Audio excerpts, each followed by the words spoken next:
Boa noite a todos. Que a paz de Cristo esteja conosco. Sejamos todos bem-vindos ao Centro Espírita Capitão Vendramin, principalmente aqueles que estão aqui pela primeira vez. Como sempre, a gente começa com os avisos da casa.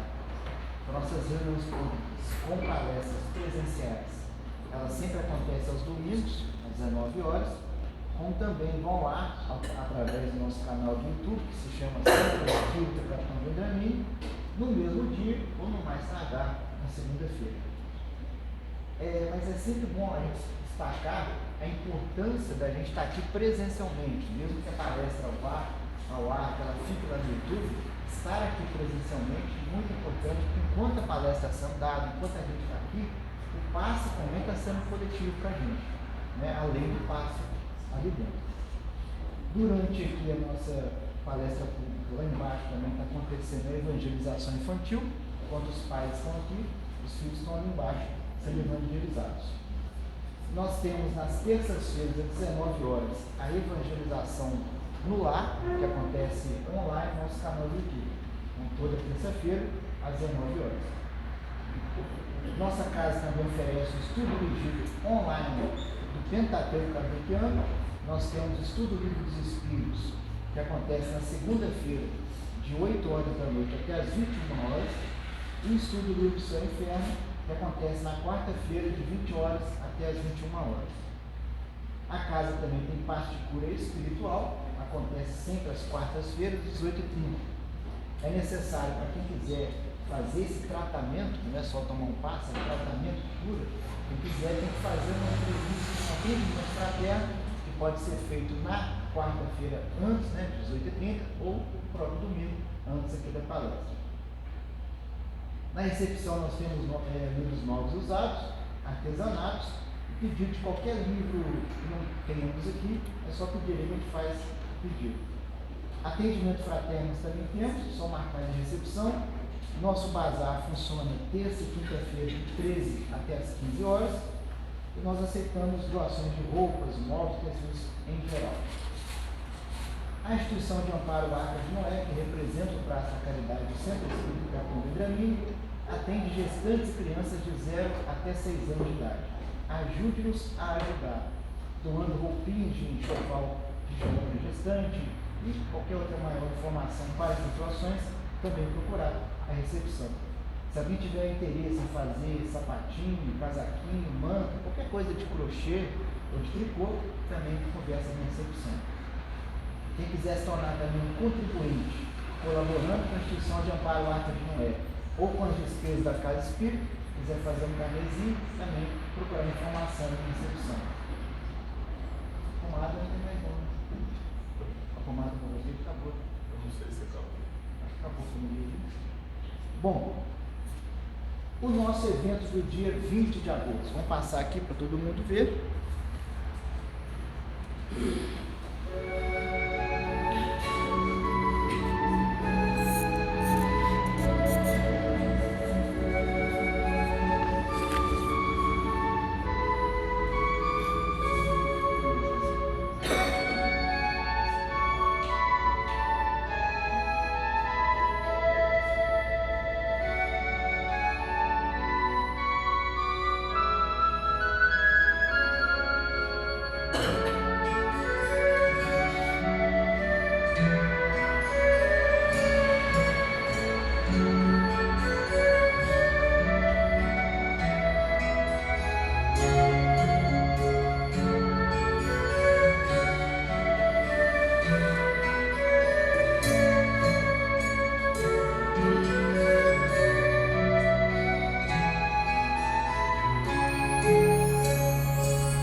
gente, é bom deixar claro que a pessoa não pegou ainda. 20 de agosto é no sábado. Então, no dia 21, que é o normal da nossa casa, que é a palestra pública, não vai ter. Então, ela vai ser adiantada, no caso assim, né, fora da linha. Então, só nesse dia. Então, no dia 20 de agosto, sábado, vai ter esse seminário espírita.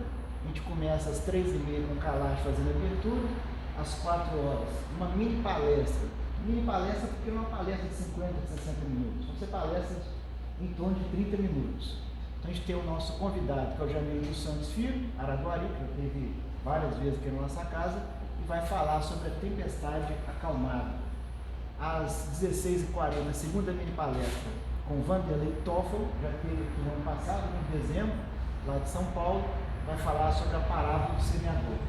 E às 5h20, às 17h20, a terceira mini palestra com o Paulo Mineiro, nosso Paulo aqui da casa mesmo, que vai falar sobre a ovelha perdida. Todos esses assuntos a gente tenta abordar não um assunto propriamente espírita, tá? Por isso que é interessante quem tiver um amigo, alguém, parente que é católico, que é evangélico, ou seja, que seja cristão, pode convidar. Todas as palestras são palestras para cristãos. O objetivo maior é divulgar a doutrina espírita. Tem gente que até hoje acha que espírita não é cristão, tá? Então pode convidar quem não é espírita, quem é. E às 18h, noite de Caldos, com música ao vivo com Pet Calypso. O local é na Fazenda Cota, tá? São 16 quilômetros até aqui. Tem um pequeno trecho de estrada de terra que dá mais do que 2 quilômetros. Depois o Kalash vai ver a quilometragem correta. 1,5 km de estrada de terra. Lugar muito bonito. Além das energias que a gente vai absorver com os palestrantes, a gente também vai absorver a energia desse lugar que é maravilhoso. Você viu aqui o tanto de foto que a gente colocou para mostrar que lugar bonito que é. Tá? Então não percam R$30 para pagar todas as despesas, principalmente a noite de Caldos. Hoje então nós vamos ter o nosso amigo Cláudio, que vai falar do livro Negritude e Genialidade. Já em agosto, e último dia, e dia 2 de agosto, terça-feira, o Evangelho lá é da Tila, o título do livro Fonte Viva, item 83, Avançamos a Vida. E no próximo domingo, 7/8, o Alexandre Kalash vai trazer o título, o tema, A Lei do Progresso em Nós.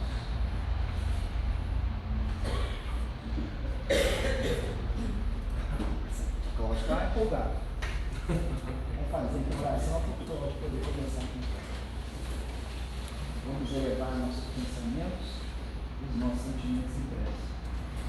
Deus Pai de infinito amor e misericórdia, e que estejamos aqui reunidos em seu nome, nessa noite de alegria e esperança. Possamos estar aqui sempre nesse culto, de aprendendo mais e sermos melhores criaturas, melhores cristãos, melhores espíritos. Dá-nos então a permissão de iniciar a palestra pública dessa noite. Que assim seja. Com vocês, nosso Cláudio. Pita. Acho que esse porte está quebrado. Obrigado, eu agradeço. Boa noite a todos. Todos. E bom estarmos aqui, né? Reunidos com essas vibrações, com o plano espiritual trabalhando para que tudo transcorra bem. E a proposta, além disso, a gente poder se conectar com o Criador, e isso seria importante para nós, de modo a gente compreender melhor, adquirirmos aí o entusiasmo, a motivação para estarmos no caminho do bem, fazendo o que deve ser feito, e assim a gente estar caminhando em, vamos assim dizer, cumprir a missão pela qual nós estamos aqui, nessa experiência carnal, no planeta Terra, assim como fez esse fantástico espírito, que é a proposta que eu vou trazer com a maior riqueza de detalhes possível. Obrigado, Pedro. Tranquilo. Vou trazer com a maior riqueza de detalhes possível essa história que ela merece ser compartilhada, ela merece ser lida, e daqui a gente extrair importantes reflexões para a nossa vida. E para falar um pouquinho do autor, né, Hermínio de Miranda, que foi quem se dedicou na escrita desse livro. Então, Hermínio Correia de Miranda, né, nasceu no dia 5 de janeiro de 1920, em Volta Redonda, no estado do Rio de Janeiro, de família católica. Contava Hermínio que sua mãe era mulher muito sensata e criou os filhos dentro da igreja. A principal mensagem dela foi a respeito e admiração pelo Cristo, pelo Evangelho, e isso era o que mais me interessava, disse Hermínio. Era um homem que cultivava o bem e as virtudes, profissional realizado e ávido leitor, mas os questionamentos se acumulavam. Conheceu um espírita num certo momento da vida dele, que lhe entregou aí uma lista de obras para conhecer aí bem o espiritismo.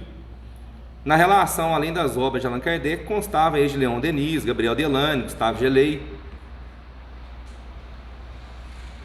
E aí leu o Livro dos Espíritos pela primeira vez em 1956 e ao final desse ano escreveu um texto para a revista O Reformador, né, da Federação Espírita Brasileira, que aceitou e publicou para surpresa aí do Hermínio de Miranda, iniciante da doutrina, né? Por orientação do mentor espiritual do grupo, Hermínio foi designado aí como doutrinador de entidades desequilibradas que se apresentavam. Esse trabalho desempenhou por 28 anos, deu origem então à coleção Histórias que os Espíritos Contaram, além de Diálogo com as Sombras e Eu Sou Camille Desmoulins, uma coisa assim, desculpa até a pronúncia que certamente não está adequada. Como tradutor, Hermínio legou aí a literatura espírita, a Feira dos Casamentos, do Espírito de Rochester, a História Triste, né, o Mistério de Edwin Drood, de Charles Dickens, e o Processo dos Espíritas, né, de Pierre Gatton Lemery, coisa nesse sentido. Então, Hermínio ele veio a desencarnar dia 8 de julho de 2013, aos 93 anos, assim como Chico Xavier, o autor carioca nada recebia dos direitos autorais dos livros que escreveu, os quais destinou a instituições filantrópicas. Escreveu mais de 40 livros e foi um dos maiores pesquisadores espíritas do Brasil. Só para a gente poder entender um pouquinho quem é o autor, né, e essas fontes de pesquisa, elas são muito importantes, fazer uma filtragem para entender um pouquinho sobre o autor e até mesmo a credibilidade que ele vai oferecer nas informações prestadas, né? Então, Hermínio de Miranda tem de sobra a credibilidade para nós dentro da doutrina. Então vamos aí ao nosso personagem principal, né?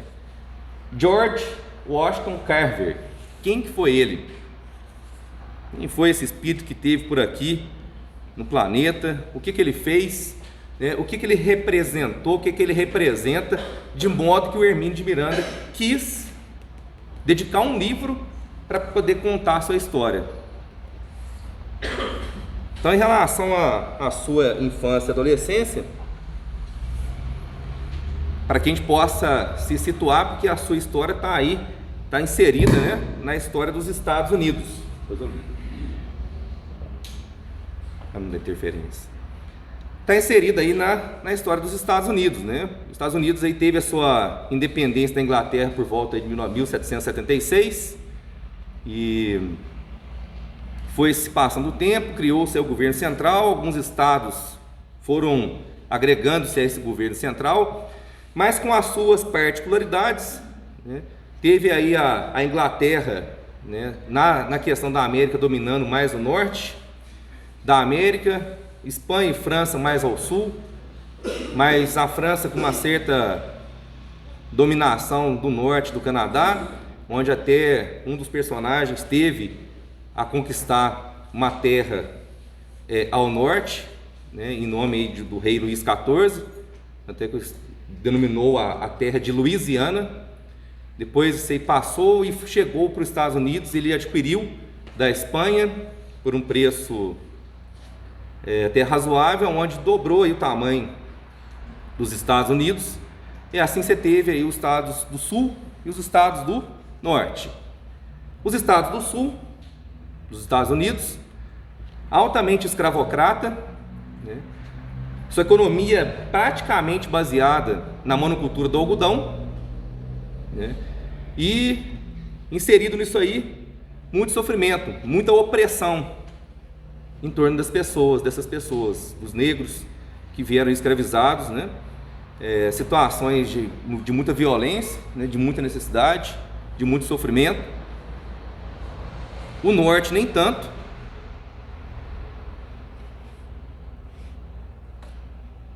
Aí, só para curiosidade, né, em torno de 1789, os Estados Unidos tinham uma população aí de em torno de 4 milhões de habitantes, sendo 500 mil escravos de origem africana. Aí veio, por conta dessa diferença dos estados do norte e do sul dos Estados Unidos, e até inclusive de progresso, de pensamentos, né, da questão escravocrata, do norte nem tanto, não se aderiu muito a isso. Chegou aí em torno de 1850, já estava numa situação que estava mais parecendo Estados Desunidos do que Estados Unidos. E aí foi quando o Sul quis separar. Em 1861 começa então a Guerra da Secessão, o Sul querendo aí a independência da parte norte, aonde isso vai desenrolar até 65, quando aí tem aí o Sul é derrotado de certa maneira, e tem-se um trabalho de reincorporação, né, de unificação dos estados, enfim. E nesse ínterim, em 64, né, nasce aí então George Washington Carver no estado do Missouri, né, um estado escravocrata, onde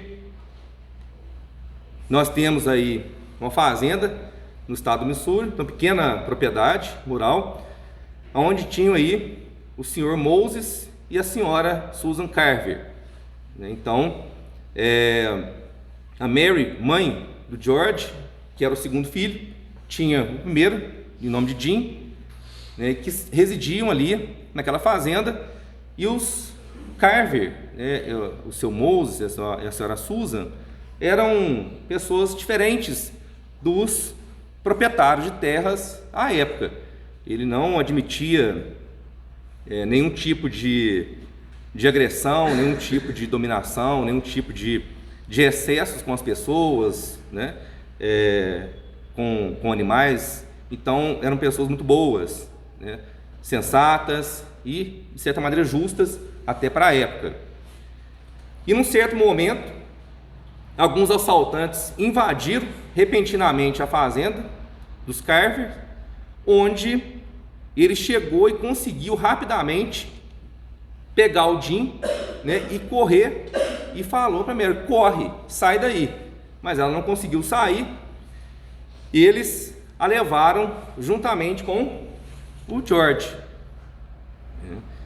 E aí o senhor Moses, ele em um momento de conversa com um mateiro, que era uma pessoa que explorava as matas, né, sem nenhuma bússola, seguindo a intuição, esse mateiro tinha ouvido falar, que sabia aparentemente onde estava Mary com o George. E ele então falou: vá, se você trouxerem, e ele prometeu, né, terra para esse mateiro e um cavalo, né, onde isso tinha uma representação muito grande.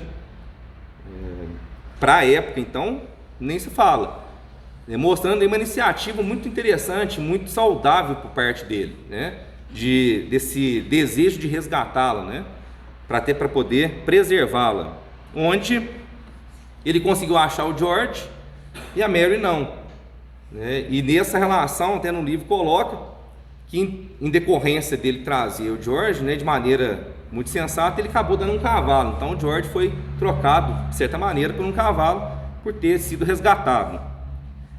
Então começa, além já da questão da escravidão, né, ele já tem essa questão, né, de órfão. O pai deles não residiam com eles e uma certa vez ele sempre visitava, mas o George era muito pequeno, então não tem lembrança nenhuma do pai. Em um certo momento ele trabalhava numa fazenda vizinha e ia constantemente vê-los, mas depois de um certo tempo teve a notícia que ele teve um acidente e acabou vindo a desencarnar. Então George é órfão, acaba os dois, os irmãos, sendo, de certa maneira, adotados pela família Carver. E o George, o Jim, já de uma condição física mais favorável, o George não. O George era franzino, George tinha problemas, passava por situações e problemas de saúde, e assim eles foram crescendo. Jim ficava mais com seu Moses, né? E Susan, o George ficava mais com a Susan. E todos eles realizavam atividades diárias, tanto Jim quanto o George. O George, algumas atividades físicas, relacionadas às questões físicas, braçais, ele realizava sim, mas em decorrência da sua situação ele ficava mais com a dona Susan. Então ele aprendeu muito naquilo ali a mexer com as questões da casa, né? Aprendeu a cozinhar, aprendeu a limpar, né? Aprendeu técnicas de crochê, né? Só vendo. Então já desde cedo ele mostrou uma certa curiosidade. Ele olhava a dona Susan fazendo tricô e crochê, ele queria imitar, ele queria aprender, né? Então ele pegava pena de aves e na oportunidade ele ia aprimorando e aprendendo a técnica. O que depois ele olhava pessoas, né, via um vestido, via uma gola, só de olhar ele ia reproduzir aquilo ali, já mostrando uma habilidade para essas questões, até mesmo artísticas. E assim ele foi durante um tempo. Aqui eu pus só para eu poder me situar, mas ele, por exemplo, apresentou desde cedo aí habilidades na arte, culinária, né, desenvolvendo um respeito pela natureza, sempre, né? Ele admirava demais a natureza, ele tentava entender já desde cedo essas questões relacionadas, né? De uma mente muitíssimo curiosa, questionava e queria tudo entender. Então ele tinha sempre aquele desejo a todo momento de poder estudar. E isso muito curioso, mas as escolas na sua grande maioria eram para pessoas brancas, né, vamos assim dizer. Só que tinha um vilarejo próximo da fazenda onde ele residia, e um certo dia ele realmente pegou, né, ali numa situação onde ele encontrava abrigo, encontrava o que comer, né, o que já era uma situação até de certa maneira para as condições favoráveis, que em 1865 foi abolida a escravidão, mas a situação dessas pessoas eram até subhumanas, né? Lamentáveis, ficavam vagando, não tinha uma referência, não tinha uma origem, não tinham situações que eles pudessem estar se aprimorando, se qualificando, porque basicamente o que eles foram ensinados era a plantar, a cuidar e a colher algodão, só isso. É uma situação muito complicada, passavam fome mesmo. E simplesmente o George, ele simplesmente pôs a trouxinha um belo dia e saiu pela estrada sem rumo, porque ele queria encontrar um local que ele pudesse estudar. Esse era o desejo dele. E assim ele foi só, né, novo, e simplesmente saiu. E ele encontra a primeira pessoa que ele vem, ele acabou... saiu de madrugada, né? Ele estava com fome mesmo, muita fome, ele não tinha comido ainda. E aí ele viu uma casa, né, simples, com um amontoado de madeira, de lenha para fogão, né? E ali ele se sentou, até adormeceu, onde a senhora Mariah Watkins, né, ela o encontra e chama ele para poder tomar um café. E ali ela acaba adotando, vamos assim dizer, o George, onde ele fica ali residindo, e próximo dessa residência havia uma escola, né, muito pequena em termos de tamanho e que abrigavam, né, era 4,5 metros por 5, se eu não me engano, e que ali abrigavam, em alguns momentos, 70 e tantas crianças, né, para a gente ter uma ideia das condições altamente precárias para que eles pudessem estar se alfabetizando, estudando, né, aprendendo.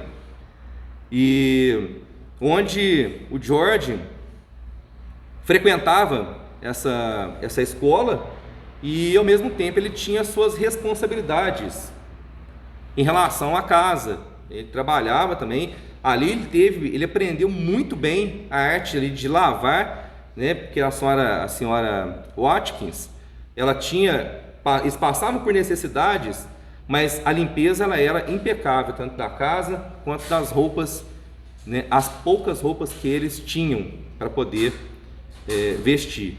Então, ali ele aprimorou essa habilidade, trabalhava, estudava desde muito cedo.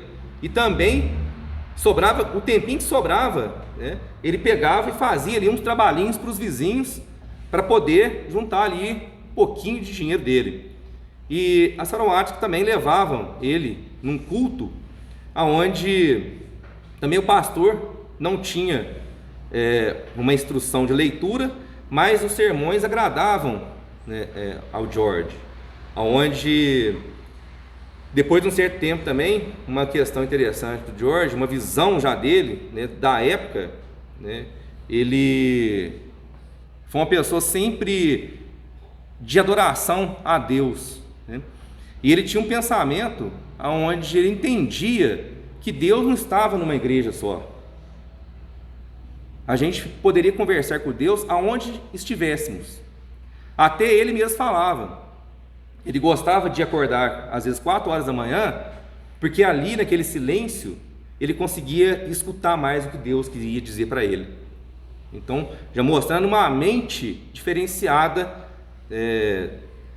e do entendimento sobre a questão de Deus de George, né? E por um tempo foi assim. Só que ele também chegou num ponto que falou assim, não dá para ir mais, né? Chegou num ponto que ele ia ficar somente naquilo. Ele falou, não, eu quero mais, né? A mente dele pedia mais. E ele saiu, né, se despediu do seu irmão, né, com a família Carver. E isso, ele sentia isso, né? Ele sentia, quando ele deixou a família Carver com o seu irmão, ele sentiu aquilo. E quando ele deixou também a família Watkins, ele sentiu também, né, até pelo acolhimento, pelo carinho que eles ofereceram a ele, né? Mas ele, na intimidade dele, ele sentia que ele precisava ir. Então ele foi. Onde, aqui é só uma ilustração, né, essas imagens, essas ilustrações são retiradas do livro, inclusive, da escola que ele frequentava. E o George, ele tinha uma característica também dele, ele apresentava um aguçadíssimo senso de justiça. E aquilo que ele ganhava pelo serviço, ele queria ganhar exatamente aquilo. Até se alguém oferecesse um pouco a mais, ele não aceitava, porque ele achava que o que tinha sido combinado era aquilo, ele ia receber aquilo ali. Alguns podiam até confundir isso com orgulho, mas não era. Era realmente um senso de justiça muitíssimo aguçado que ele possuía. Ele procurava sempre essa prática religiosa. Mais para frente um pouquinho da história dele, eu vou colocar uma situação interessante, que ele já começava a quebrar um pouquinho as questões metódicas, né, teológicas, ortodoxas, muito interessante.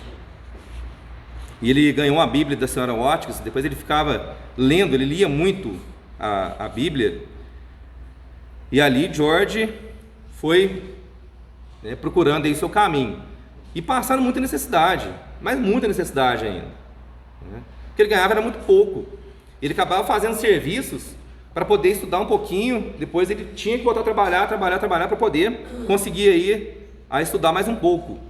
Então ele conhece aí o Sr. Seymour, né? A família Seymour, aos 13 anos de idade, ele encontrou aí a família Seymour na pessoa da senhora Lúcia aí em destaque, onde acolheu também o George, e ali ela refinou, vamos assim dizer, a habilidade e as técnicas, né,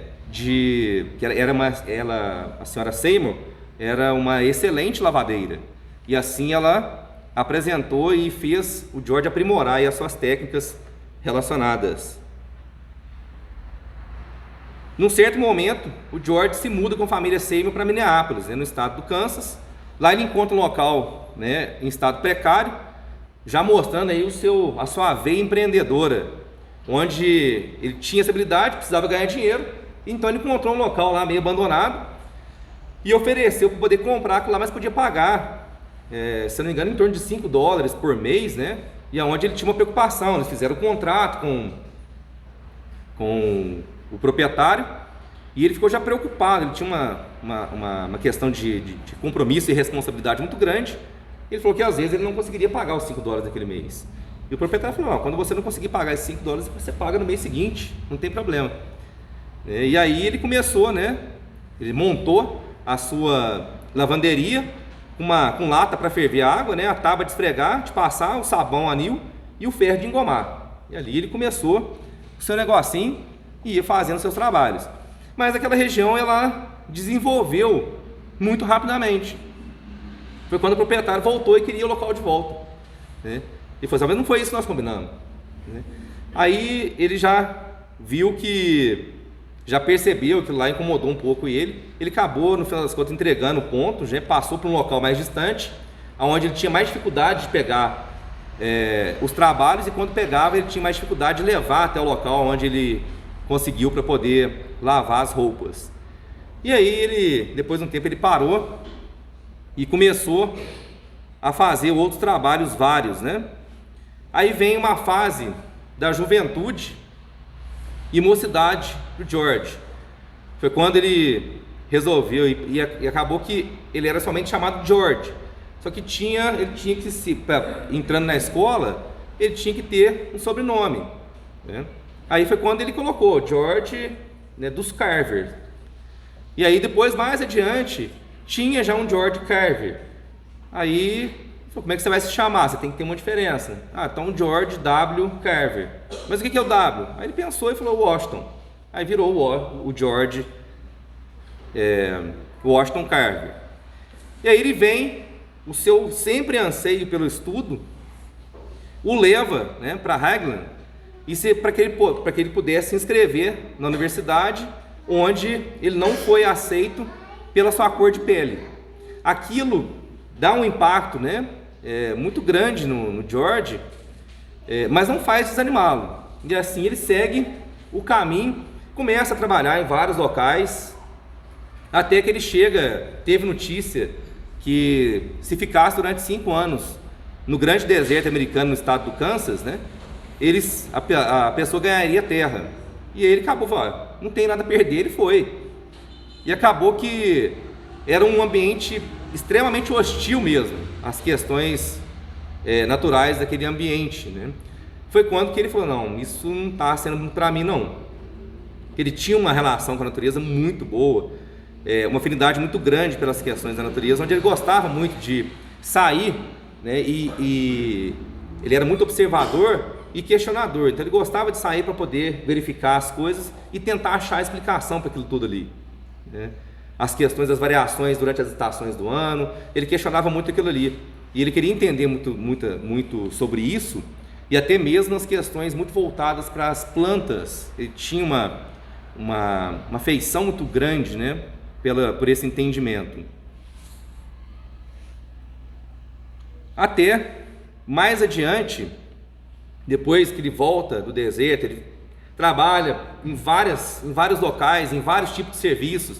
Pegou uma certa vez, de maneira interessante, ele foi para poder fazer uma entrevista, vamos assim dizer, numa casa de família, onde a senhora chegou e falou assim: olha, eu preciso de alguém para a cozinha, você sabe fazer? Aí falou alguns pratos, né, biscoito, alguma coisa. Ele pensou, ele não tinha muita afinidade com aqueles pratos que ela tinha mencionado. Ele falou assim: sim, mas se a senhora me explicar como é que a senhora gosta. Ela falou assim: E o senhor da casa ele é muito exigente. Se ele não gostar, ele vai recusar todos esses pratos. Aí ele pegou essa deixa e falou assim: mas se você me mostrar como a senhora gosta, como é que ele gosta que seja feito, eu faço. E ali ele observou ela explicando, pegou, fez e ele gostou e ele trabalhou por um tempo ali. Até o momento que ele entra numa fase também importante para a vida dele, onde ele foi aceito, né, na escola Simpson, né, para poder estudar pintura. Mas aí veio uma questão, né? Pintura.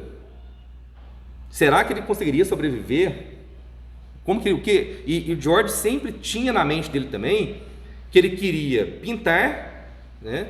E queria ajudar, né, as pessoas, principalmente os negros, pela sua exclusão, pela sua opressão, pelas suas dificuldades, pela miséria que eles viviam, né, à época.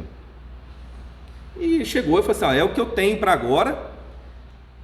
Se eu não conseguir, né, me sustentar na pintura, fome eu já passo agora. Ele falou assim: eu vou fazer, né? Mas ali teve uma pessoa, né, que foi a professora Etta Budd, que era um pouco sisuda até, e muito, até às vezes um pouquinho rude. E no início não foi tão fácil assim, ele foi aceito, não pensemos que estava tudo certinho, ele sentava e passou a ser de uma hora para outra respeitado. Não foi bem assim. Ele passou, ela a princípio não queria aceitá-lo, e ele passou por 2 semanas assistindo às aulas, para poder fazer um teste para ver se ele tinha habilidades que poderiam fazer com que ele pudesse continuar no curso de pintura, aonde ele realizou algumas pinturas e ela viu realmente, percebeu tão logo a habilidade que ele tinha pela pintura. E por ali ele passou por um tempo e as necessidades enormes. Até o diretor do instituto arrumou um lugarzinho no fundo lá, abandonado, que eles tinham, para ele poder ali morar, né, e se comprometeu até a fazer com que os alunos do instituto pudessem até lavar roupa com ele, para que ele pudesse conseguir sustentar aquela situação dele, porque ele não tinha dinheiro, né? Só que ele esqueceu de pedir para os alunos fazerem aquilo lá e começou a passar muita necessidade, aonde ele começou a encontrar pessoas bacanas já, né, que o acolheram e o ajudaram, né, numa situação interessante, né, tanto com e em um certo momento ele chegou, né, nesse cômodo que ele morava, né, ali situações que ele catava na rua para poder fazer uma cama, fazer um armáriozinho, uma coisa muito realmente simples e precária. E realmente a sua roupa totalmente rasgada, sapato totalmente em situações assim bem desgastados, né? Onde, um certo momento, ele entrou no seu cômodo e estavam móveis novos, né? Que esses amigos que ele conheceu, que ele conquistou ali naquele momento, fizeram para ele, só que eles não teve um autor que reconhecesse aquilo ali. Ele perguntava para eles e eles falavam: não, a gente não está sabendo isso não. E depois fizeram isso com roupa para ele, né? E assim ele foi seguindo o caminho. Até um certo momento que a senhora Budd falou assim: você tem muita habilidade, você tem todo o talento, mas você gosta de trabalhar, você quer ajudar as pessoas. Será que com a pintura você vai conseguir isso? Por que você gosta de trabalhar com a natureza? Por que você não vai estudar agricultura? O meu pai é professor do instituto. E ali isso foi fundamental, um elo importantíssimo, né, na trajetória que o George viria a ter na construção aí da sua profissão. Isso faria toda a diferença depois. Foi quando, né, o pai da senhora Budd era professor de horticultura em Iowa, né, no instituto lá, onde em 1891 George entrou para a faculdade, né, onde tinham professores que lecionavam à época no instituto, e dentre eles um que seria ministro da agricultura. E isso, eles se encontrariam depois, num certo momento, que seria um ponto importante, né? Então, seu professor Budd o acolheu e ficou tudo certo. Ali ele teve uma referência, teve, vamos dizer assim, um padrinho que o protegeria, iria proteger, e ele seria respeitado. Tá tudo certo. Não. Ele não podia comer com os outros alunos do instituto. Ele tinha que comer com os funcionários, praticamente num galpão, né, sem muitas condições. Aquilo mexeu um pouco com ele, mas ele seguiu, né, seguiu o caminho, e após um certo tempo ele começou a ser respeitado pela sua dedicação, pela sua capacidade e pela competência que ele apresentava nos seus estudos, né? Onde até um professor, num certo momento, meio que até obrigou ele, pegou um dinheiro, que ele estava com um sapato totalmente furado, rasgado, obrigou ele a comprar um sapato novo. Então ele começou a ter uma trajetória um pouco diferente nesse instituto e conseguiu, né, se formar. E nesse momento tinha esse homem também, que eles se encontrariam em um certo momento, pouco depois, que era o seu Booker, onde seu Booker era um educador e um orador por excelência. O George era o contrário. O George era muito quieto, muito calado, né? O seu Booker fez um pronunciamento uma vez, em certa vez, né? E tentando mostrar para as pessoas que se a sociedade americana ela desse oportunidades para o negro, ele conseguiria alcançar, né, com objetivos assim como os brancos. E esse discurso ele foi até muito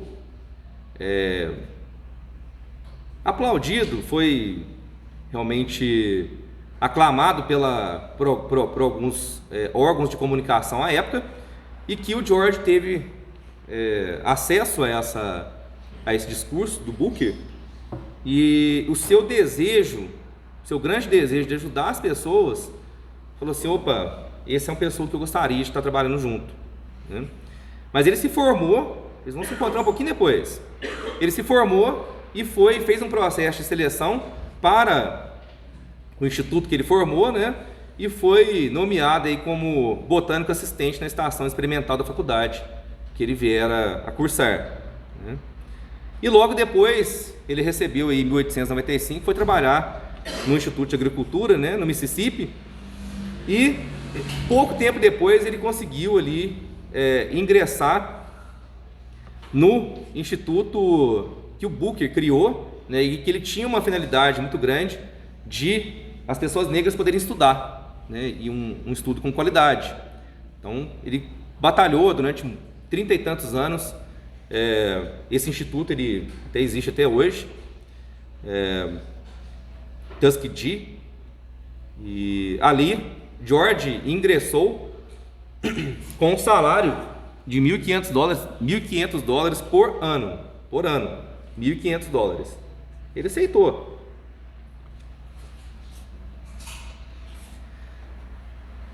Quais eram as condições dele para trabalhar? Boas, muito, muito precária, né?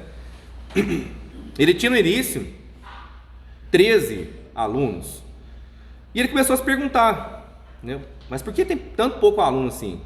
Mas ele começou a entender realmente, né?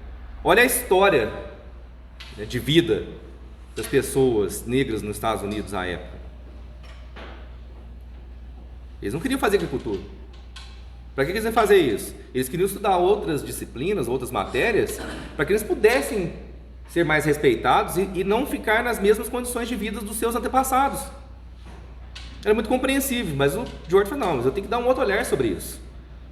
E ele começou a ver, né, os solos totalmente desgastados da época, até por conta mesmo da monocultura do algodão, somente com a monocultura do algodão. Mas eu preciso fazer algo diferente para isso aqui. E aí ele começou a estudar. Ele montou um laboratório, né? Laboratório totalmente precário, que ele começava a improvisar muito. Depois, com o tempo, foi melhorando, né? Mas muitos anos depois. E ele foi testando situações aonde ele começou a entender, e ele até, eu preciso melhorar essa terra. Ele começava a fazer experimentos para melhorar. Aí ele começou a fazer teste com fertilizantes, mas ele falou assim, eu preciso de um fertilizante que pessoas que não têm condições de comprar um fertilizante possam também melhorar a sua terra. Aí ele começou a fazer um trabalho de quê? Utilizar lixo orgânico para poder fazer aí os fertilizantes e qualquer um pudesse estar utilizando para melhorar a sua terra. Aí ele começou a fez muitos estudos com batata doce. E ele começou a perceber que certos cultivos, ele não queria que...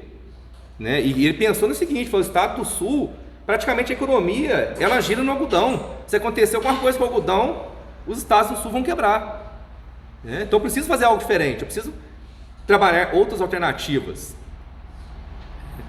Isso fez toda a diferença depois, e realmente mexeu com a economia norte-americana. Aí, ele vem a começar a trabalhar essas questões, ele começa a observar que certas culturas, né, elas precisavam mais, elas retiravam mais, por exemplo, nitrogênio do solo. Outras, né, colocavam mais nitrogênio no solo. Por que a gente não faz, né, uma rotatividade? O que hoje é muito praticado. Né? E ele começou a trabalhar essa questão. E ele tinha um senso de aproveitamento das coisas enorme, né? Até pela sua condição de vida altamente precária. Né? Então ele não tolerava desperdício. E ele era muito exigente com seus alunos. Ele falava até o seguinte: se você precisa pular uma vala, né, não dá para fazer mais ou menos. E ele tinha isso como uma coisa muito importante na vida dele, né? Uma determinação muito grande. E ele se empenhava naquilo que ele estava fazendo. Ele se envolvia.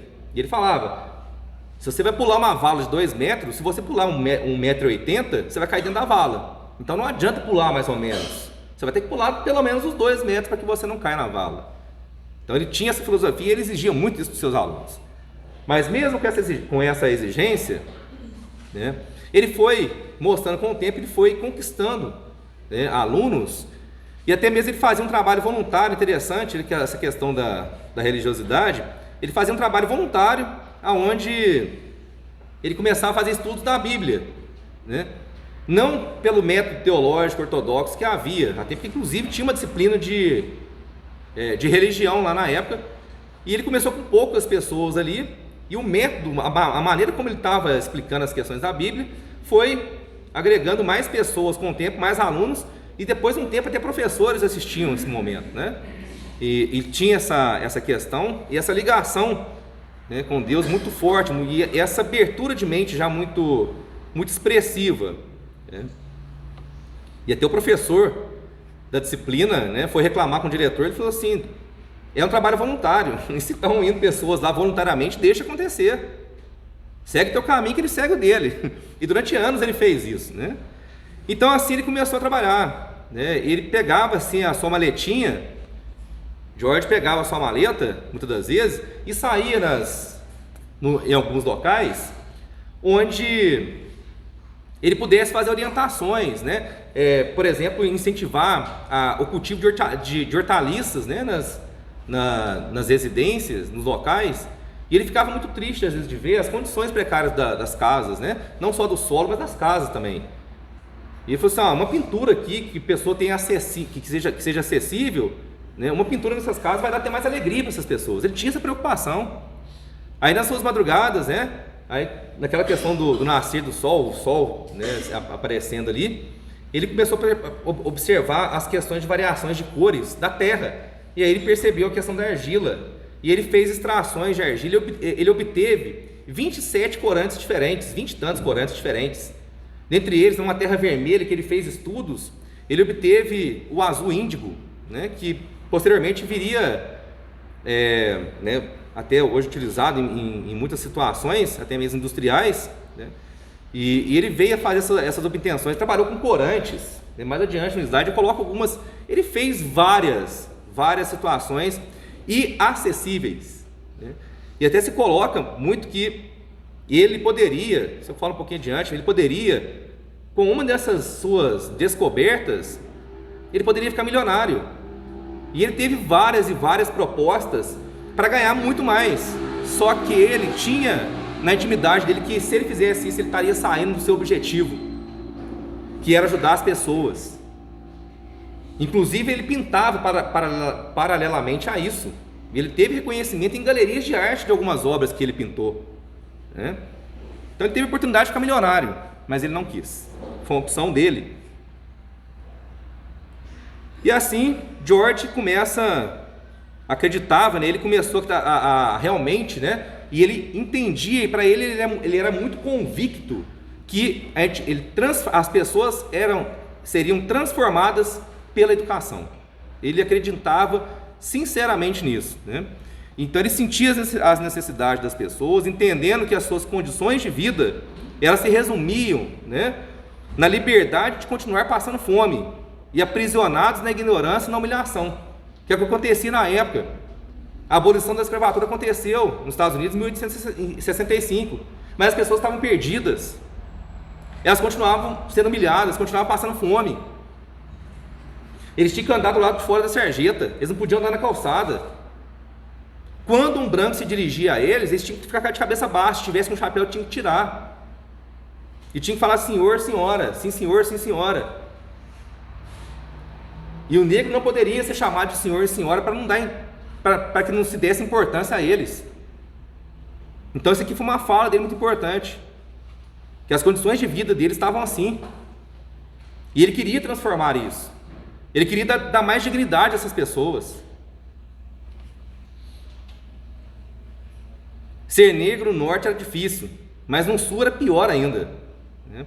Nas ruas tinha que andar do lado de fora da sarjeta, né? Nunca dentro da calçada. E outras várias situações, né, pelas quais eles passavam.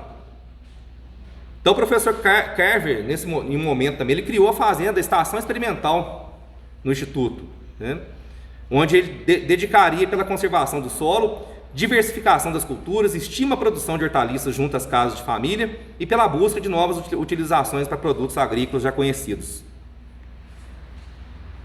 E assim ele foi trabalhando.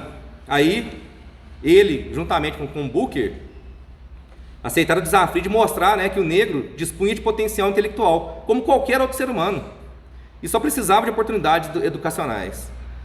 Até então, só lhe haviam ensinado a plantar e colher algodão. E assim foi indo, né? Novos estudantes chegavam para poder serem qualificados aí pelo professor George. Tinha aí muita coisa, muito desafio. Vou ter que acelerar um pouquinho.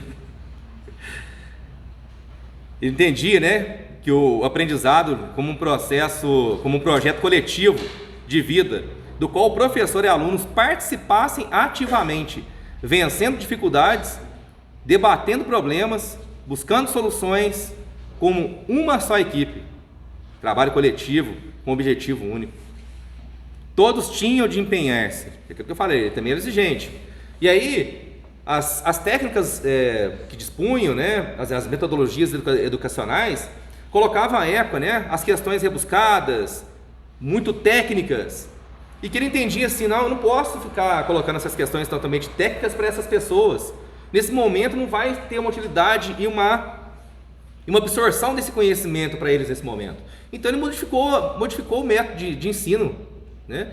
Ele chegava e pegava, falava assim, ó, vamos lá para campo. Ele pegava lá as plantas, né? Colocava assim o nome científico delas, o nome popular, quais eram as aplicações, utilidades delas. Ele se dedicou muito na questão da patologia, né, das plantas, o que pode acontecer e o que podemos fazer para poder resolver. Então ele pegava e era extremamente prático nesse sentido, né, criando aí esse método onde pessoas de fora, depois de um tempo, vinham para poder conhecer aí o seu método de ensinar, né? Até que em um certo momento ele falou assim, ó, gente, pegou o amendoim, que estava começando a ter uma importância econômica para os Estados Unidos, na questão alimentar. Falei assim, ó, vamos plantar, por que a gente não planta amendoim? Né? Fácil de plantar, fácil de cuidar, fácil de colher, fácil de armazenar. E aí ele conseguiu convencer, né? E na fazenda experimental ele começou a fazer. Ele não queria que acabasse o algodão. Inclusive, cada pé ali do algodão dava 2 bolas de algodão. Ele melhorou. Ele pegou plantas de algodão que poderiam ser plantadas em terras mais em terras pouco ricas para que se plantasse algodão, e assim ele conseguiu também melhorar. Ele conseguiu melhorar a qualidade do fio do algodão, ele conseguiu mudar para 4 bolas. Então ele aumentou a produtividade depois de um tempo do algodão também. E que também, depois por um bom tempo, ainda é na economia importante no sul dos Estados Unidos. Só que ele queria incorporar outras coisas. E algumas pessoas plantaram o amendoim, por indicação dele. Só que quando colheu, falou assim: agora, para que a gente vai vender? O algodão já tinha comprador. E o amendoim, para que a gente vai vender? Ele não tinha pensado nisso. Eu falei assim: então vamos arrumar uma solução, vou conversar com Deus. Aí ele saiu na sua madrugada e voltou, foi para o laboratório e começou a fazer subprodutos do amendoim. Inclusive o leite de amendoim, onde tinham situações que para fora dos Estados Unidos ela foi utilizada, né? Vários produtos do amendoim. Ele veio a elaborar. E depois de um tempo, né, a credibilidade dele como cientista, como pesquisador, como educador, né, ela foi sendo aí muito compartilhada em todos os locais dos Estados Unidos, inclusive até fora do país, né? Até que em 1905, no início do ano letivo, né, o presidente Theodore Roosevelt, né, ele visitou o colégio, né? Foi uma situação bem marcante para o Instituto, inclusive para a captação de recursos mesmo para que o Instituto pudesse estar se desenvolvendo, né? Até um certo ponto onde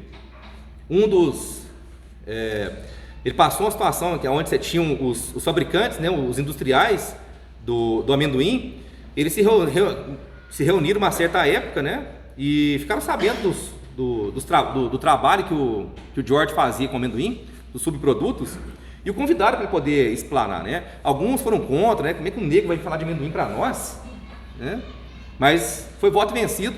Ele chegou no hotel, foi barrado, porque o negro não podia entrar no hotel, aonde ele convenceu o porteiro ele escreveu um bilhete, convenceu o porteiro a levar para eles lá. Aí sim que eles pegaram e deixaram ele entrar para ele poder desenvolver a sua fala. E que posteriormente, num certo momento, ali estava um deputado e eles precisavam decidir nos Estados Unidos que a questão alimentar do amendoim estava em alta, né? Mas eles estavam tendo que importar muito. O que se plantava não estava dando para poder suprir a necessidade. Então tinha que decidir se os Estados Unidos iam investir mais na questão do plantio do amendoim. Até que esse deputado convidou o Carver para poder falar para outros deputados. E ele chegou aí lá, e quando, no final já de um dia, né, cansativo de outras decisões, eles não estavam dando muita importância a princípio para essa questão, não era tão relevante e prioritária para os deputados, e falaram que ele tinha 10 minutos para poder falar, explanar. E ele, com toda a tranquilidade dele, depois de 10 minutos ali, eles esqueceram desse tempo, ele chegou a falar 1h45, né, sobre essas questões, e tinha problema, mandava para o George que ele resolvia. Era basicamente assim, né? E ele não fazia patente das suas descobertas, das suas invenções, até porque ele mesmo não queria essa questão atrelada, porque ele queria que as suas invenções, as suas descobertas pudessem ter acesso a todos, e que ele entendia que essas patentes, a criação das patentes, restringiria essa questão, né? Então ele tinha todo esse pensamento, até que um fabricante, né, de amendoim, ele estava com um problema de produção, né, da manteiga do amendoim, onde na empresa eles não estavam fazendo porque o óleo estava separando da manteiga e estava deixando ela ressecada. Isso aí, em questão comercial, atrapalhou muito a questão da produção dessa fábrica. Aí que ele mandou um químico lá para o George para poder ver o que podia fazer. O George fez o quê? Foi lá e resolveu, né? E até esse industrial ficou muito grato, né? Aquela coisa toda. Queria até presenteá-lo com dinheiro, mas já sabia que ele não ia aceitar. Então, a pessoa já conhecia a questão da personalidade de George, né?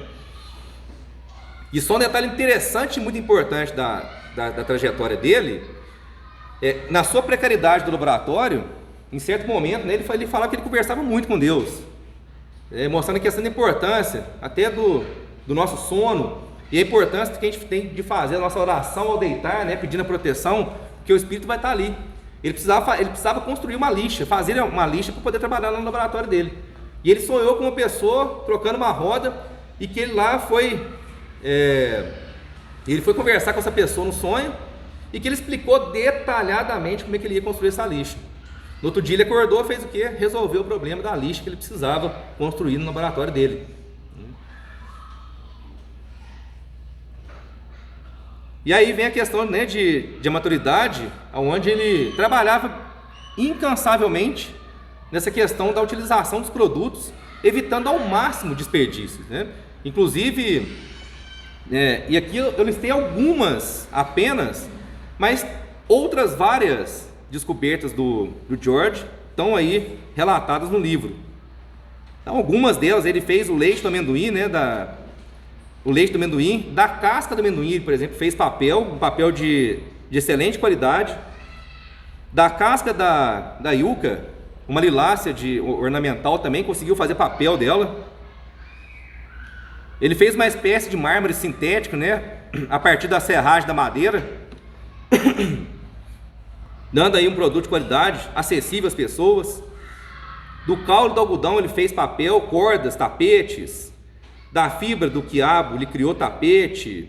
Material, né, um material de sua descoberta retirava a tinta utilizada na impressão dos jornais, deixando esse papel apto para reciclagem.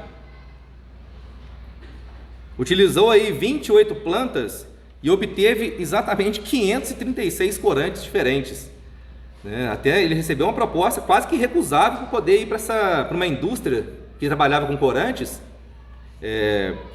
porque com uma crise econômica nos Estados Unidos à época, estava sendo difícil a questão de importação da anilina. E aí ele foi lá, pediram para quem resolver, vai lá, George, resolve para nós aí. Como é que nós vamos fazer para resolver esse negócio? Ele foi lá e resolveu, ele obteve 536 corantes diferentes, né, utilizando 28 plantas, exatamente. Né? Aí veio até um industriário, né, do segmento de corante e fez uma proposta praticamente recusável para ele, que ele muito gentilmente e educadamente recusou, porque ele ia fugir do propósito dele, que era ajudar as pessoas. Da batata doce, por exemplo, né, ele fez melado, farinha, vinagre, álcool, graxa de sapato, borracha sintética, e obteve aí 107 subprodutos da batata doce. 107, não está errado não. E falou que do amendoim ele estava só começando a fazer as pesquisas, que ele ia obter mais ainda do que esses 107 da batata doce. E fez uma amizade assim, ficou muito próximo, já bem renomado e conceituado no meio, né, com alta credibilidade, respeito por todo o seu trabalho. Ele fez uma amizade, ficou muito próximo do Henry Ford, né, da indústria automobilística. Até inclusive é relatado no livro que eles tinham uma afinidade muito de pensamentos, até inclusive da questão espiritual, e aonde é relatado no livro que o Henry Ford ele era reencarnacionista, porque ele questionava, né, o que a gente veio fazer nesse mundo. Foi quando foi apresentado um livro onde falava da reencarnação, e aí mudou a sua percepção de vida, o seu modo de entender a vida. E assim ele seguiu o caminho. E ele era muito próximo mesmo do George, ele fazia pelo menos uma vez no ano questão de encontrar para que eles pudessem estar conversando muito, inclusive na casa do Ford. Tinha um local para ele e para o seu assistente. Depois de muitos anos, o George trabalhava muito sozinho. Ele tinha suas particularidades, né? Ele era até considerado muito sistemático mais, mas ele conseguiu um assistente que ele se afinizou bem com ele e que o acompanhava, né, muitas das vezes, e que o convenceu a que pudesse ser feito aí o museu George Washington Carver, até para que pudessem conhecer e entender a história dele, né? A princípio ele meio relutante, mas ele acabou aceitando, e fizeram um busto de bronze para poder homenageá-lo, e aonde ele falava, ele gostava muito de falar isso aqui, né? Quem planta aveia tem que colher aveia, não milho ou feijão. Se semearmos o ódio e o mal em nossas vidas, podemos contar com os lamentáveis resultados da colheita. E apesar de tudo isso aí, ele não carregava ódio, ele não carregava sentimento de retaliação, de vingança, por tudo que ele sofreu, por tudo que ele via, né, as pessoas sofrerem. Ele não tinha isso na mente dele de jeito nenhum. Ele seguiu o caminho dele, ele entendeu a missão da vida dele, e assim ele trabalhou a vida dele em prol de tentar cumprir essa missão que ele sentia na sua intimidade.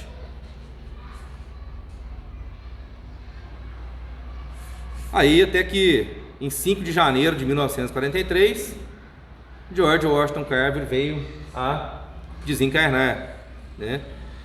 Deixando aí um extremo legado para os Estados Unidos e para todos nós, que a gente, quando vê uma história dessa, de batalha, de perseverança, de muita luta, né? De uma pessoa que passou por muitos desafios, sofreu muito, né? Nadou aí contra uma correnteza muito forte, desde que nasceu, né?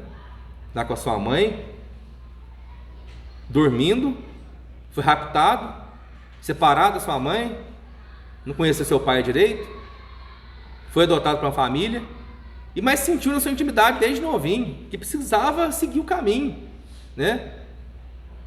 Para poder conseguir isso aí, ele precisava se distanciar de pessoas que ele amava, que era o seu irmão biológico, consanguíneo, a família que o adotou, a família Watkins, a família Seymour. Ele sentia isso, mas ele entendia que ele precisava, né? E era o preço que se pagaria por isso, para que ele pudesse chegar onde ele chegou. Hermínio de Miranda coloca, né, muito bem que George não cortejou em nenhum momento fama. Ele até não gostava desse jeito nenhum. Não buscou a glória e jamais cogitou de passar por herói. Quis apenas viver o sonho bom de servir a sua gente e ao seu tempo, convicto de que, ao enviá-lo para a vida, Deus tinha planos a respeito dele. Isso aqui é uma frase que foi colocada no livro que eu achei que resume e fala muito bem dele mesmo, né?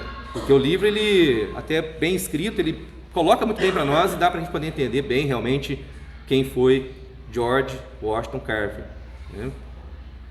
Aí isso a gente traz para a doutrina e a gente coloca, né? Até fiz uma colinha aqui, estou podendo perder o sentido do raciocínio. Reflexões importantes a respeito da doutrina para nós, né? Em relação ao Espírito, que nascemos simples e ignorantes, e que vamos, a partir da nossa liberdade de escolha, a gente vai o quê? Caminhando, evoluindo, amadurecendo, desde que a gente aproveite, né? Somos o Espírito, o princípio inteligente da criação, até que a gente está aqui raciocinando, a gente está aqui refletindo, a gente tem um livre-arbítrio para poder escolher, para poder decidir, se a gente vai aproveitar esse momento assim como ele aproveitou, ou se a gente vai continuar, né, não aproveitando a oportunidade dada para esse momento, para que a gente possa evoluir, ou aproveitando pouco. É uma decisão nossa, de cada um de nós, que é importante, que é fundamental. O processo, George acreditava piamente na questão do processo de educação como transformador, porque a doutrina nos coloca muito também a questão da educação que transforma o espírito, que nos modifica. Conhecermos, saímos da ignorância no entendimento das leis de Deus, dos objetivos da vida, que aqui estamos para poder o quê? Evoluir espiritualmente, na incorporação de virtudes, na retirada de vícios, de más tendências, que nos levam ao quê? A tomada de decisões equivocadas, diante da nossa imperfeição. Algo feito lá no planejamento reencarnatório, quando estamos no plano espiritual, que está sendo traçado alguns pontos para que a gente possa considerar que serão importantes, necessários para o nosso aprimoramento. E foi o que o George sentiu, na intimidade desde cedo. Educação para transformar, para poder através dela ajudar as pessoas. Olha o que ele fez. Eu coloquei em algumas das suas descobertas, mas tem muitas outras, né? Olha o que ele fez, olha o legado. Quantas propostas ele recusou, né? Tentadoras, altamente tentadoras, para que ele não saísse do objetivo que ele sentia que ele tinha para cumprir na vida, né?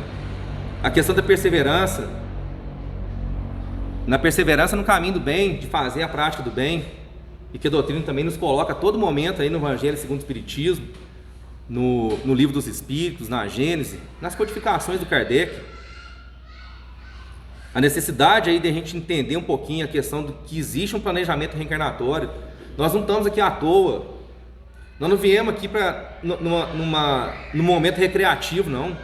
Nós estamos aqui num processo de aprendizado, de reparos necessários para a nossa saúde espiritual. A questão, nós não vamos ser salvos porque a gente vai estar numa igreja ou em outra, não. A nossa salvação, ela está atrelada, à nossa prática da caridade, à prática do bem, da solidariedade.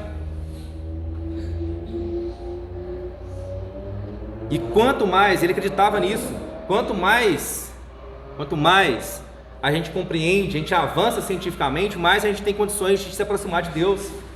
Ele falava e entendia muito bem isso. Cada vez que eu descubro, que eu entendo as coisas, mais eu vejo a maravilha do Criador. Obviamente, para isso, tem que fugir de algumas questões ortodoxas, de pensamento, senão fica realmente conflituoso. Mas ele entendia claramente o contrário. Entendia totalmente o contrário. Ele fala: quanto mais eu entendo as questões da natureza, quanto mais eu entendo as coisas, mais eu sinto a maravilha do Criador, mais eu sinto a maravilha de Deus. Esse era o George Washington Carver, Esse espírito realmente, mostrando para nós, quanta ignorância, a gente pegar e discriminar, oprimir, retirar do seu lar a pessoas, espíritos, pela sua cor de pele. O que hoje ainda, infelizmente, acontece de maneira mais velada, inclusive no nosso país. A questão do preconceito. Precisamos refletir se são entraves importantes para a evolução do nosso espírito. Entraves importantes. E nessa palestra de hoje eu gostaria de trazer aqui realmente um agradecimento, uma curta e singela homenagem. Coloquei na setinha nosso irmão Paródia, que por muitos anos esteve aqui na casa. Alguns conheceram, talvez alguns que chegaram mais recente não conheceram Paródia. Um entusiasta da doutrina, um aprendiz da doutrina, um amigo assim sensacional, educado, do bem, sempre com um sorriso, discreto, sempre disposto a colaborar e contribuir com as questões, com eventos, com palestra, trazendo aqui para nós, compartilhando aí as questões sobre a vida. E que há poucos dias veio a desencarnar. Continua o trabalho, com certeza, só que agora no plano espiritual. Então eu senti realmente o desejo de fazer publicamente esse agradecimento ao Paródia. E quem visita nos seus dias, próximo aí ao seu desencarne, ele repetiu por algumas vezes, eu sou muito grato à doutrina espírita. Eu sou muito grato à doutrina espírita, porque certamente ela contribuiu para que ele pudesse entender a vida, entendeu a razão pela qual nós estamos aqui, e veio desencarnar. A situação vai acontecer conosco, nós não sabemos o momento. Isso não é para causar temor. Acredito que mais temor nós vamos ter do desencarne se a gente realmente não aproveitou muito essa oportunidade, Se a gente continuou fazendo mais lambança do que construções saudáveis. E aí vem o Elvis numa música e fala assim: por que eu não posso sonhar com dias melhores? Deixa eu sonhar com dias melhores, sim, onde as pessoas vão estar mais unidas, com um mundo melhor.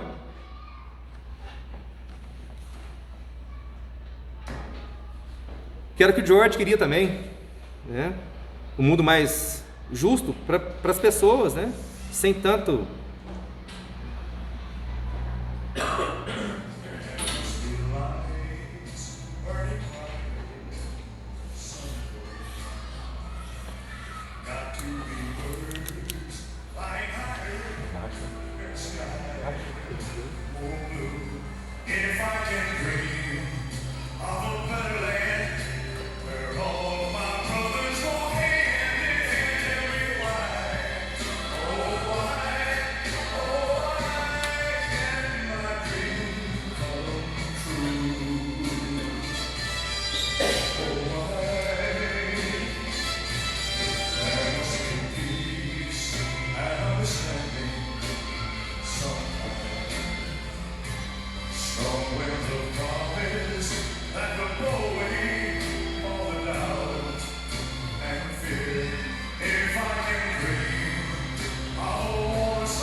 é isso. Talvez se a gente pudesse perguntar para o George, e aí, valeu a pena? Eu arriscaria dizer que ele responderia assim, eu faria tudo de novo, do mesmo jeito. E a gente deve perguntar para nós, cada um perguntar para si. Se a gente fosse desencarnar agora, a gente tem que perguntar, cada um pergunte para si, valeu a pena? Vamos ver o que nós vamos responder, com toda sinceridade, né? Sem nos ludibriarmos. Valeu a pena a oportunidade? Eu aproveitei? Será? Obrigado, desculpa extrapolar um pouco o tempo, né? Mas agradeço a oportunidade, até breve. Agradecemos ao Cláudio, então, que participou desse projeto da casa, que é de cada palestrante trazer um livro de experiência para poder fazer esse sinopse, fazer um resumo, para a gente ter essa curiosidade de ler. Essa história fantástica, desse exemplo de vida, dessa missão desse George, né? George. Um detalhe muito importante, o convite para o dia 20 já está à venda ali na portaria. Antes da gente fazer a oração para poder ir para o passe, uma coisa muito importante, quem está aqui fora tem que casar com a mesma energia que está lá dentro. Então quem está aqui fora, mantém o silêncio, de preferência uma oração. Se a gente conseguir fazer isso aqui fora, lá dentro o resultado vai ser muito melhor. Ok? Então vamos levar nossos pensamentos, nossos sentimentos, agradecer a Deus por esses momentos que tivemos aqui, de escutar essa história tão bonita, esse exemplo de vida tão importante. possamos pedir por essa semana, sempre avô com amigos e amigos espirituais, nos amparando, nos protegendo, nos dando força e resignação, para que a gente possa sempre procurar ser o melhor para a vida. Daí então a permissão de finalizar os trabalhos dessa noite. Que assim seja. Se desejarem paz,